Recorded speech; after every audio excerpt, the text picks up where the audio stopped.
Hello and namaste from Drafty Online Television. Today we are here to present you a short report on how Nepal and China can further deepen cooperation in the future days. On December 31, 2017, Tianli Book Publication and Tibet Book Store jointly organized a seminar entitled Outlooks from the 19th National Congress of CPC on China and Tibet on the New Era and the Cultural Exchange between China, Tibet and Nepal. Formally kicking off the program, General Manager of Tianli Book Publication, Mr. Schwan, welcoming all the participants, told that after successful completion of 19th National Congress of CPC, the right time has come to discuss on the important aspects of this mega event which the world had been watching closely. He also said that the high time has come to discuss the relation between Nepal and Tibet under the policy and guidelines incorporated in the 19th National Congress. A senior diplomat, Lu Taishu, then made in-depth PowerPoint presentation giving a brief information on the important achievements made in the 19th National Congress, including the President Xi Jinping's proposal of new socialism with Chinese characteristics. The presentation also included information on different aspects of Tibet such as social, economic, health, education, culture, tourism and ecology.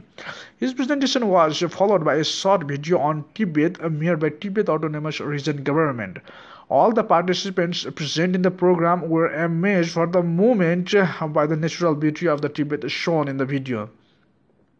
Sundarnath Bhattrai, the acting chairman of China Study Center, giving a brief information about his center, informed that under his initiative his organization has translated the book titled Xi Jinping, The Governance of China, Volume 1, and in near future the center is also planning to translate the Volume 2 of this book as well. Another participant, Rajendra Thapa, a writer by profession, said that the Chinese government never makes uncalculated and unachievable tall claims. China set goals based on research and then makes endeavors stepwise to achieve them. On the other hand, our Nepali politicians speak abruptly, claiming that within few years they will make Nepal, Singapore or Switzerland, Thapa said.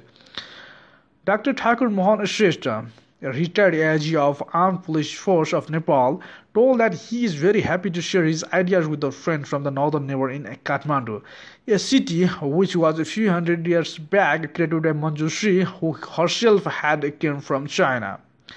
He is of opinion that the relation between Nepal and China will deepen and will be more strong only if both the countries are prosperous. He also pointed out that red sandalwood, which is produced in India, is smuggled to China through the route of Nepal, a serious security issue that needs to be checked in time.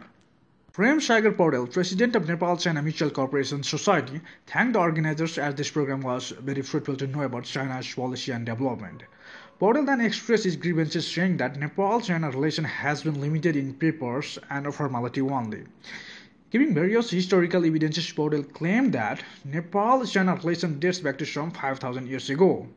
He also said that 2 decades ago, Tibet was poorer than Nepal. But now, Tibet in all aspects have exceeded Nepal, as our Nepali politicians engage themselves in blaming and fighting for a prolonged period of time. At 19th National Congress, a small member of CPC made such a big decision, but in our Nepal we have large number of decision makers, who instead of uniting and working together, most of the time they fight with each other, Paudel said. Not with enemy, but we are fighting with ourselves. As Chinese President Xi's Belt and Road Initiative is in line with One World, One Family. Now China has become guardian of the whole world, he continued.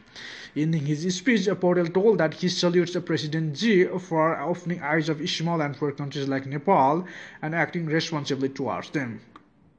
Dr. Pal Mukund Regmi, a professor of Siwan University, made a presentation where he remarked that previously China was reluctant to make voice on international issues. But now the time has changed as China is ready to take responsibility of its part. He also told that Nepal-China relation is asymmetry in all aspects such as size, population, economy, military strength and so forth. He further added that as China has become a major power in the world politics, it has no time to focus only on Nepal. So better if Nepal fully prepares itself on how to reap benefits from the prosperity of China by adopting a policy of no bilateral trade loss. Pushparaj Pradhan, the editor-in-chief of the People's Review, claimed that without investment from China, the overall development of Nepal is not possible. To support his logic, he reminded that in 1970s, China itself had asked for investment from Asian Development Bank, World Bank, and other leading financial institutions of the world for infrastructure development. And after proper utilization of funds from donors, China significantly changed its face. Pradhan also claimed that after development of Nepal from present India locked status, the nation will be equally inclined to both India and Tibet. A Buddhist monk informing that his home district Mugu is very poor in education sector requested the Chinese participants to help his district people in this regard. Mr. Jigme, a refugee from Lhasa who had come to Nepal some 20 years ago, got emotional while sharing his views.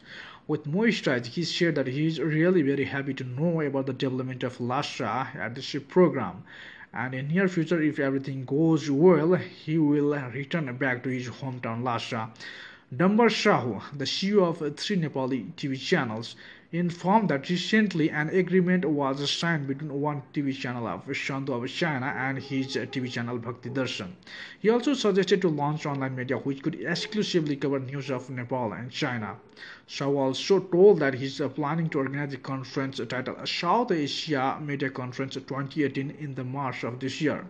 He believes that this conference will be beneficial for many Nepali media houses who don't have clear understanding of China's grand project One Belt, One Road. With dinner and best wishes of New Year 2018, eventually the program ended.